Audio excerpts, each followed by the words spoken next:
नमस्कार दोस्तों, मैं देवराज और आपका मेरे चैनल इंग्लिश स्टडी लवर्स में स्वागत है। दोस्तों, आज की इस क्लास के अंतर्गत हम आपके लिए एक नया फिगर ऑफ स्पीच पर्सोनिफिकेशन को लेकर आए हैं और इसको बताएंगे कि किस प्रकार से एग्जाम में क्वेश्चन इसके पूछे जाते हैं, किस तरह से इनका पैटर्न होता है आने का और किस तरीके से हम इनको सॉल्व कर सकते हैं। इन सारी चीजों के ऊपर आज हम इस वीडियो में चर्चा करने वाले हैं। तो दोस्तों, वीडियो को शुरू करते हैं।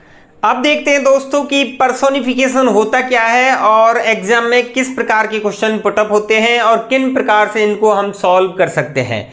तो सबसे पहली बात है कि पर्सोनिफिकेशन जो होता है उसे हिंदी में हम मानवीयकरण कहते हैं। क्या बोलते हैं? मानवीयकरण कहते हैं। मानवीयकरण क्या होता है वो भी समझो।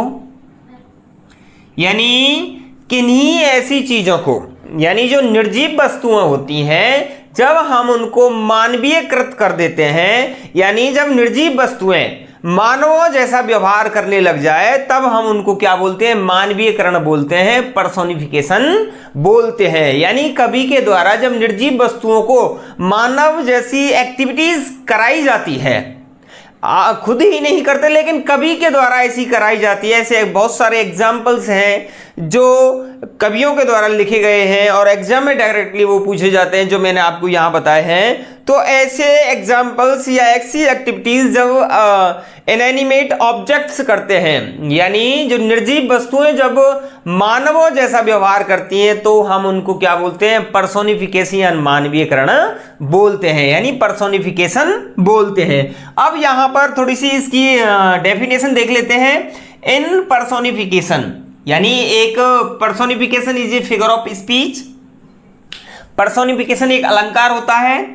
तो यहां पर इन पर्सोनिफिकेशन इन एनिमेट ऑब्जेक्ट्स, यानी जो निर्जीव ऑब्जेक्ट्स होते हैं, एंड एब्स्ट्रैक्ट यानी अमूर्त नोशंस, विचार, वस्तुएं, are spoken of as a living person, एक लिविंग पर्सन की तरह। यानी कभी कहना चाहता है, यानी मैं बताना चाहता हूं इसकी डेफिनेशन जो यह है कि यहां पर जो पर्सोनिफिकेशन होता है वो किसी इनएनिमेट ऑब्जेक्ट्स और एब्स्ट्रैक्ट जो नोशन होते हैं, जब इनके द्वारा मानवों जैसा व्यवहार किया जाता है, मानवीकृत जैसा व्यवहार किया जाता है, तब ये किसका एग्जाम्पल होते हैं? पर्सोनिफिकेशन का होते हैं। अब यहां पर एग्जाम्पल के माध्यम से समझना चाहेंगे कि death lays his icy hand on kings, यानी जो मृत्यु के जो अपने क्रूर हाथ होते हैं वो राजाओं पर होते हैं। यानी मृत्यु जब आती है तो राजाओं को भी ये बख्शती नहीं है। तो यहां पर जो डेथ है, क्या है? डेथ है, एक इनएनिमेट है। क्या है? इनएनिमेट है, एब्स्ट्रैक्ट है, अमूर्त भी बोल सकते हैं। तो यहां पर ये एग्जाम्पल किसका माना जाएगा? पर्सोनिफिकेशन का माना जाएगा। आपको इस बात की भी जानकारी रखनी चाहिए कि पर्सोनिफिकेशन एक प्रकार से मेटाफर भी होता है। क्या होता है? मेटाफर भी होता है। रूपक अलंकार का भी रूप कहलाया जाता है पर्सोनिफिकेशन। इस बात को आपको जानकारी रखनी है। तो death lays his icy hand on kings, तो ये एग्जाम्पल किसका है? ये पर्सोनिफिकेशन का है। कई बार यही एग्जाम्पल डायरेक्टली पूछा गया है एग्जाम के अंतर्गत, तो इस एग्जाम्पल को आपको ध्यान रखना है। Death lays his icy hand on kings, तो यह एग्जाम्पल कई बार second grade first grade exam में पूछा गया है डायरेक्टली, और हमें याद रखना है कि यह एग्जाम्पल किसका है? पर्सोनिफिकेशन का है। अपॉर्चुनिटी, अपॉर्चुनिटी माने अवसर। नॉक्स, खटखटाती है, at the door what once, एक बार। यानी जो हमारे पास जो अपॉर्चुनिटी होती है, अवसर होता है, वो एक ही बार आता है, बार बार नहीं आता है। अब हमारे पास सेकंड ग्रेड की जगह आ जाएंगी, फर्स्ट ग्रेड की आ जाएंगी, रीट की आ जाएंगी, एक ही बार आएंगी। यदि इस समय आपने मन लगा के मेहनत कर ली, मन लगा के तैयारी कर ली, तो 100% आपका सिलेक्शन हो जाएगा। अब आप सोचें कि अब नहीं तैयारी करेंगे, 10 साल बाद आ जाएंगी, 5 साल बाद आ जाएंगी, 2 साल बाद आ जाएंगी, तब तैयारी कर लेंगे, तब तक आपके हाथों से सारी चीज निकल के जा चुकी होगी। तो वह यहां कहना चाह रहा है कि यहां पर जो अपॉर्चुनिटी है, अब ये खुद तो आएगी नहीं अपॉर्चुनिटी कि तुम्हारे घर पर आएगी, हेलो मुकेश जाग जा भाई, मैं आ गई हूं, तू तैयारी कर ले। ऐसा तो होगा नहीं। यहां पर जगह के माध्यम से सेकंड ग्रेड की वैकेंसीज आएंगी, फर्स्ट ग्रेड की आएंगी, रीट की आएंगी, वो अपॉर्चुनिटी हो जाएंगी आपके लिए। तो यहां पर मानवीयकृत कर दिया गया अफसर का, क्या कर दिया गया, मानवीयकृत कर दिया गया है। तो इसलिए यहां पर ये क्या है, पर्सोनिफिकेशन का एग्जाम्पल है, ये आपको ध्यान रखना है। नेक्स्ट देखते हैं, एक्सपीरियंस, अनुभव इज द बेस्ट टीचर, सबसे अच्छा अध्यापक होता है। अब बहुत सारे लोग ऐसे होते हैं जिनको अनुभव नहीं होता है, बीच बीच में टांग अड़ाने की आदत होती है। मैं बताऊं, अरे तुझे एक्सपीरियंस होना चाहिए। जो कोई व्यक्ति एक्सपीरियंस होल्डर होता है, जिसने एक्सपीरियंस प्राप्त किया हुआ होता है, यानी जीवन की जितनी उम्र उसकी होती है उतना ही ज़्यादा उसको एक्सपीरियंस होता है, और वो उतना ही लिमिट की बातें करता है।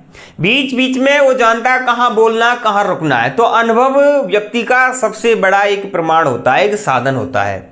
और यदि किसी व्यक्ति को अनुभव होता है तो प्रत्येक व्यक्ति की वो गंभीरता को समझता है। तो वो यहाँ कहना चाह रहा है कि जो एक्सपीरियंस है, खुद एक्सपीरियंस जो अनुभव है, अनुभव क्या करेगा, बेस्ट टीचर थोड़ी होता है टीचर, लेकिन उसने अनुभव को मानवीयकृत कर दिया, पर्सोनिफिकेशन कर दिया। तो ये एग्जाम्पल किसका हो जाएगा, पर्सोनिफिकेशन का हो जाए। डायरेक्टली क्वेश्चन एग्जाम में के अंतर्गत ये पूछे जाते हैं, इस बात की आपको जानकारी होनी चाहिए। नेक्स्ट देखते हैं, time and tide waits for none, time and tide, समय और ज्वार भाटे, बेट्स फॉर नन, किसी का इंतजार नहीं करते हैं, वो चलते रहते हैं, समय चलता रहता है, घड़ी की सुई चलती रहती है, इसीलिए ज्वार भाटे भी चलते रहते हैं, आते रहते हैं, जाते रहते हैं, वो किसी का इंतजार नहीं करते। तो यहां पर टाइम एंड टाइड को पर्सोनिफिकेशन किया है, तो एग्जाम्पल ये किसका है, पर्सोनिफिकेशन का, मानवीकरण कर दिया है। द मून, क्या बेस्ट एग्जाम्पल दिया है, द मून बेल्ड हर फेस,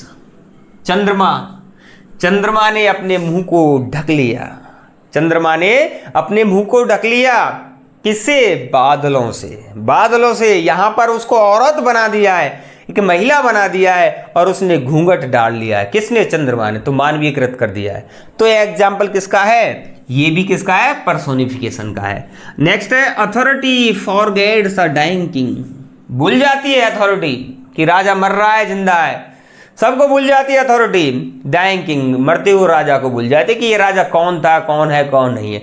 तो यहां पर अथॉरिटी को क्या कर दिया है, पर्सोनिफाई कर दिया। क्या कर दिया, पर्सोनिफाई कर दिया। तो ये एग्जाम्पल किसका है, पर्सोनिफिकेशन का है, ये आपको ध्यान रखना है, मानवीकरण का उदाहरण है। तो दोस्तों ये छोटी सी वीडियो आपको बहुत ही अच्छी लगी होगी। यदि इससे रिलेटेड कोई भी आपका डाउट मन में पैदा होता है तो प्लीज हमें कमेंट में बताएं कि सर ये कमी इसमें रह गई है और ये आपको ऐड करना चाहिए था। आपके जितने भी क्वेश्चन आएंगे हम उनका सारे प्रश्नों का जवाब देने का भरसक प्रयास करेंगे। तो यदि वीडियो अच्छी लगी है तो प्लीज हमारी वीडियो को एक लाइक कर दें, दोस्तों के लिए शेयर कर दें, अच्छे कमेंट करें, और यदि आप हमारे चैनल पर पहली बार विजिट कर रहे हैं तो प्लीज हमारे चैनल को सब्सक्राइब करना ना भूलें, साथ ही साथ बेल आइकन दबाना भी ना भूलें, जिससे कि आने वाली वीडियो जो आपको समय पर मिलती रहे। लेकिन एक बात, यदि आपने मेरी पिछली वीडियो नहीं देखी है सिमली और मेटाफर की, तो प्लीज जाकर वहां पर चेक कर लें और उनको वीडियो को देख लें। तो आज के लिए बस इतना ही, मिलते हैं किसी अन्य वीडियो के साथ, तब तक के लिए धन्यवाद दोस्तों।